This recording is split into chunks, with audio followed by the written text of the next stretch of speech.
Watching Capitol View, Sunday morning talk focused on the political scene in Arkansas.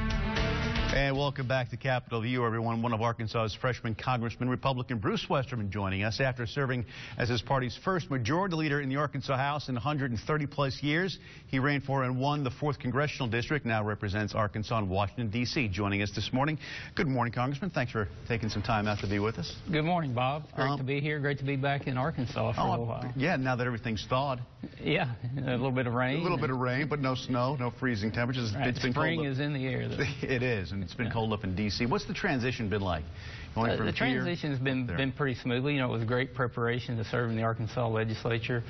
Things are somewhat different in D.C., but I can't think of a better training ground than to serve in the legislature before going up and serving in Congress. Excellent. First thing I want to talk about is it's a bill. One of your first bills that you decided to put forth up there was a work requirement for Medicaid recipients.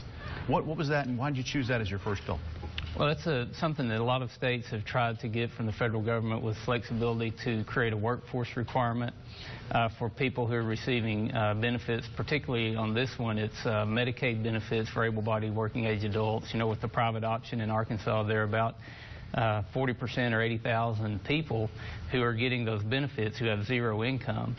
So other states have asked for waivers from the federal government to create work requirements. The federal government has denied those, so we just introduced a law that would take the Department of Health and Human Services out of the equation. It would put it into statute that if a state wanted to introduce workforce requirements, they could design those, implement them, and the federal government wouldn't have a say in it. And define the workforce requirements. Well, that could be defined by the state. This is more just to give the states flexibility to implement workforce requirements. It doesn't force them to have workforce requirements.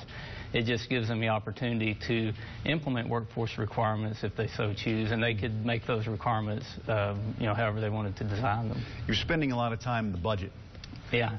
And, you know, when you say budget, to a lot of people, they're thinking, I'm about to doze off here. But you're a guy who gets into these things, into minutiae of finances and stuff like that. What's it like once you start taking a look at a budget, the budget for the United States, and you get in the weeds on something like that? You know, there are a lot of weeds to get in. You know, you're talking about $3.5 trillion in expenditures. That is a lot of zeros. And even when you go by department and look at where the expenditures are, you're mainly just hitting the high points when you're talking about that large of a budget. But I've spent a lot of time in committee learning about the budget, which also helps you to learn how the federal government operates. I'll be very busy this coming week in budget committee markups. Those will go most of the day and part of the night as the House works to get a budget. So we can meet with the Senate and go through budget reconciliation, which is a whole other process that allows us to hopefully get our fiscal house on a path to being in order. You know, if you take a look at someone's bank statement, you can learn a lot about them. Their spending habits, what they're spending it on. What are you learning about the spending habits of the United States government? I'm learning that we've spent way too much for way too long, and the results of that are an $18 trillion debt. The results of that are over on our mandatory spending side, where 2/3 to 3/4 of all the spending takes place. A growing component of that is interest on the debt. It's up to $270, $280 billion a year, and if we don't get it under control, we're on a path for that to be the single largest expenditure of the federal government by 2025, between $900 billion and $1 trillion per year. That's 1/3 of the federal tax revenue that's taken in. Yeah, and when you talk about dollars like that, I mean, that's just in the stratosphere for a lot of folks trying to get their head around. Something that's the expenditure up there, something that you're moving on, is a federal pensions benefit recalculation plan.